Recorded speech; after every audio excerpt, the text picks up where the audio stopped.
დღეს ასევე შინაგან საქმეთა სამინისტროს ცენტრალური კრიმინალური პოლიციის დეპარტამენტის აჭარის სამმართველოს თანამშრომლებმა სარფის საბაჟო გამშვებ პუნქტში თურქეთის რესპუბლიკის მოქალაქე 1987 წელს დაბადებული შაჰინ ემრე ბ განსაკუთრებით დიდი ოდენობით ნარკოტიკული ნივთიერების შემოტანის ფაქტზე დააკავეს. სამართალდამცავებმა დაკავებულის ავტომანქანის ჭხრეკისას პოლიეთილენის პარკში მოთავსებული ნარკოტიკული საშუალებები მარიხუანა და 112 აბი ექსტაზი ამოიღეს. ექსპერტიზამ დაადგინა, რომ ამოღებული მარიხუანის საერთო წონა 49.34 გრამს შეადგენს. გამოძიება განსაკუთრებით დიდი ოდენობით ნარკოტიკული ნივთიერების შეძენა შენახვის ფაქტზე და საქართველოში განსაკუთრებით დიდი ოდენობით ნარკოტიკული ნივთიერების შემოტანის ფაქტზე მიმდინარეობს.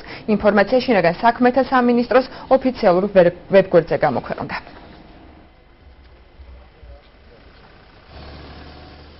შინაგან საქმეთა სამინისტროს ცენტრალური კრიმინალური პოლიციის დეპარტამენტის აჭარის სამმართველოს თანამშრომლებმა სარფის საბაჟო გამშვებ პუნქტში განსაკუთრებით დიდი ოდენობით ნარკოტიკული ნივთიერების შემოტანის ფაქტზე თურქეთის რესპუბლიკის მოქალაქე დააკავეს. სამართალდამცველებმა დაკავებულის ავტომანქანის ჭხრეკისას პოლიეთილენის პარკში მოთავსებული ნარკოტიკული საშუალებები მარიხუანა და 112 აბი ექსტაზი ამოიღეს.